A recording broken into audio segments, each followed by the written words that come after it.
الحمد لله المتوحد بحلال ذاته وكمال صفاته وقبلت جميع أحكامه ونشهد أن لا إله إلا الله وحده لا شريك له ونشهد أن محمدًا عبده ورسوله أما بعد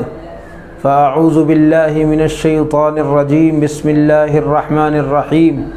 والفجر وليال عشر والشفع والوتر صدق اللہ العظیم۔ محترم حضرات اور سامعین، آج ہم آپ کے سامنے جو حاضر ہیں وہ ہمارے اوپر ایک مہینہ سایہ فگن ہونے والا ہے جو ذی الحجہ کا مہینہ ہے۔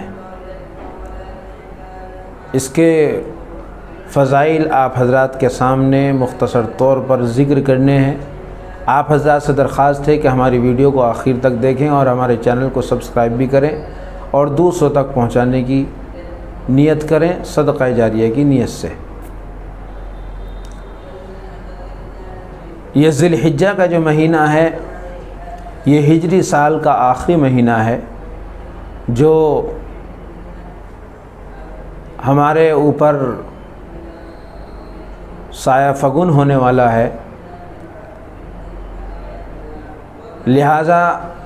ذی الحجہ کا جو مہینہ ہے اس کے اندر کچھ مخصوص اور محترم بالشان عمل کیے جاتے ہیں، اور ان عمل میں سے ایک حج ہے اور ایک قربانی ہے۔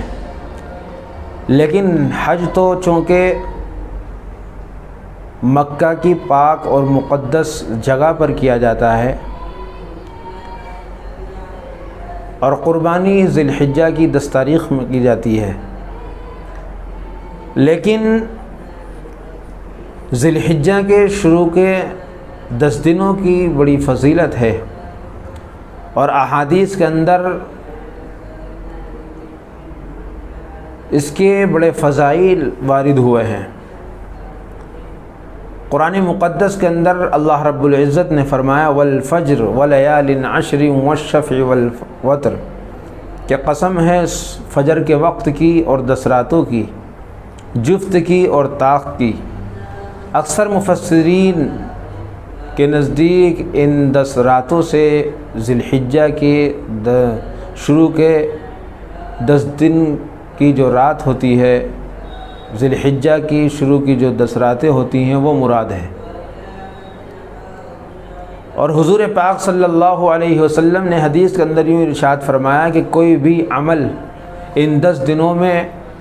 دوسرے دنوں کے مقابلے میں ان 10 دنوں کے اندر جو عمل ہوگا وہ دوسرے دنوں کے اندر اللہ کو اتنا محبوب اور پسندیدہ نہیں ہے جتنا ان 10 دنوں کے اندر ہے۔ صحابہ نے عرض کیا یا رسول اللہ صلی اللہ علیہ وسلم، کیا دوسرے دنوں میں راہ خدا میں جہاد کرنا بھی افضل نہیں ہے؟ رسول اللہ صلی اللہ علیہ وسلم نے فرمایا وہ شخص جو اپنی جان اور مال کے ساتھ میں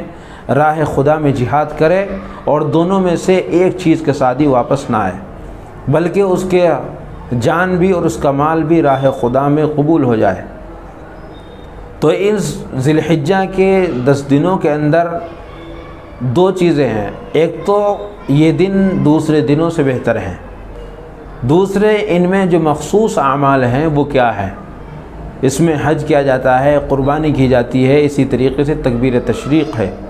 تو تکبیر تشریق جو ہے اللہ اکبر لا الہ الا اللہ اللہ اکبر وللہ الحمد، یہ تکبیر جو ہے یہ عام مسلمانوں کا ایک شعار ہے۔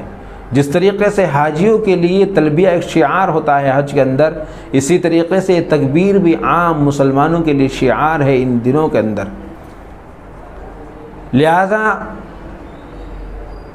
یہ 9 ذی الحجہ سے 13 ذی الحجہ تک، یعنی 9 ذی الحجہ کی فجر سے اور 13 ذی الحجہ کی عصر تک تمام مسلمان مرد عورت عاقل بالغ سب پر پڑھنا اس کا واجب ہے، لیکن عورتیں آہستہ سے پڑھیں گی، اور لیکن مرد وہ چونکہ بلند آواز سے پڑھیں گے۔ اور حدیث کے اندر آتا ہے بخاری شریف کی روایت ہے، حضرت ابن عمر رضی اللہ تعالیٰ عنہ اور حضرت ابو ہریرہ رضی اللہ تعالیٰ عنہ دونوں کے دونوں ان دنوں کے اندر تکبیر پڑھتے ہوئے بازار چلا جایا کرتے تھے، اور آپ کے ساتھ میں دوسرے لوگ بھی تکبیر پڑھنے لگتے تھے۔ حضرت ابن عباس رضی اللہ عنہما فرماتے ہیں کہ ان دنوں میں کوئی بھی عمل دوسرے دنوں میں عمل کرنا، وہ ان 10 دنوں میں جو عمل ہوگا وہ دوسرے دنوں کے عمل سے بہتر ہے اور پسندیدہ ہے، اللہ کے نزدیک محبوب ہے۔ اور آپ نے فرمایا حدیث کے اندر کہ جب تم ان دنوں کو پاؤ تو تم اللہ لا الہ الا اللہ کثرت سے کیا کرو اور کثرت سے پڑھا کرو۔ اور اس کے اندر ایک روزوں کی بہت فضیلت ہے۔ حدیث کے اندر آتا ہے کہ پہلے ذی الحجہ سے 9 ذی الحجہ تک روزے رکھنے کی اتنی بڑی فضیلت ہے۔ حضور پاک صلی اللہ علیہ وسلم نے ارشاد فرمایا، ابن ماجہ اور ترمذی کی روایت ہے کہ ایک روزے کا ثواب 1 سال کے روزوں کے برابر ہے۔ اور 9 ذی الحجہ کا روزہ یعنی یوم عرفہ کا روزہ، 9 تاریخ کا روزہ، جس کے اندر حج ہوتا ہے، جس کے اندر حاجی عرفات کے میدان میں جمع ہوتے ہیں، اس کے بارے میں یہ آتا ہے کہ اس دن کا روزہ 2 سال کے روزوں کے ثواب کے برابر ہے۔ حضور پاک صلی اللہ علیہ وسلم یہ ارشاد فرماتے ہیں، مجھے امید ہے کہ اللہ رب العزت اس روزے کی برکت سے 1 سال کے پہلے گناہ معاف فرما دیں گے اور 1 سال کے بعد کے گناہ معاف فرما دیں گے۔ اس لیے ان روزوں کی بڑی فضیلت ہے۔ شروع کے 9 روزوں کی ذی الحجہ کے بہت فضیلت ہے۔ حدیث کے اندر آتا ہے کہ اس کے دنوں کی فضیلت دوسرے دن پورے 11 مہینوں کے کوئی دن ایسا عمل اگر انسان کرے تو ان دنوں میں ایسا عمل اتنا ثواب نہیں رکھتا جتنا ثواب ان شروع کے 10 دنوں کا ہے۔ حدیث کے اندر کہا گیا کہ ان دنوں کے اندر عبادت کرنا بہت بڑا ثواب کا باعث ہے، اور اس کی رات میں عبادت کرنا یہ شب قدر کے برابر ہے۔ خلاصہ یہ ہے کہ اس مہینے کے اندر جو مخصوص اعمال ہیں، ان مخصوص اعمال کو کرنا دوسرے دنوں کے نفلی اعمال سے بہتر ہے اور افضل ہے اور ثواب زیادہ ہے۔ اس لیے ایک بات یہ کہی جاتی ہے کہ جب ذی الحجہ کا چاند نظر آ جائے تو جو لوگ قربانی کرنے والے ہیں، بلکہ علماء نے تو یہ لکھا ہے کہ جو قربانی نہ بھی کرنے والے ہیں انہیں بھی یہ چاہیے کہ اپنے ناخنوں کو، اپنے بالوں کو، اپنے جسم کے کہیں کے بھی بالوں کو نہ کاٹیں، نہ اپنے ناخنوں کو کاٹیں، اس لیے کہ قربانی جو ہے قربانی کرنے والے کی طرف سے یہ ایک طریقے سے جان کا فدیہ ہے۔ اگر ہم نے قربانی کرنے سے پہلے اپنے بال کو، اپنے ناخنوں کو کاٹ دیا ہے تو یہ ہمارا یہ حصہ بدن کا وہ جز نزول رحمت سے محروم ہو گیا ہے۔ اس لیے ہمارے بدن کے تمام جز جو ہے ان سب کی طرف سے قربانی جو ہے وہ صدقہ ہے۔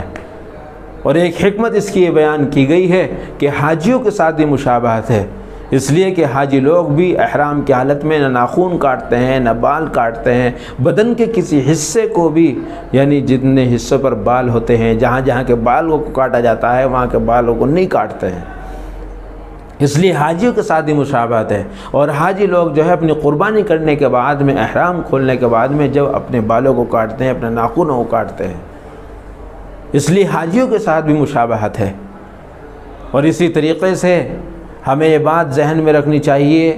کہ اگر کسی کے بال 40 دن سے زیادہ ہو چکے ہیں، یہ 40 دن پورے ہو چکے ہیں، چاہے زیر ناف کے بال ہوں، بغل کے بال ہوں، سر کے بال ہوں، مونچھ کے بال ہوں، اسی طریقے سے ناخن ہوں، تو انہیں کاٹ لینا چاہیے، کیونکہ اگر 40 دن سے زیادہ ہو جاتے ہیں، 40 دن پورے ہو جاتے ہیں تو پھر مکروہ تحریمی ہے اتنے دن تک بالوں کا رکھنا۔ اس لیے یہ امر جو ہے، اور یہ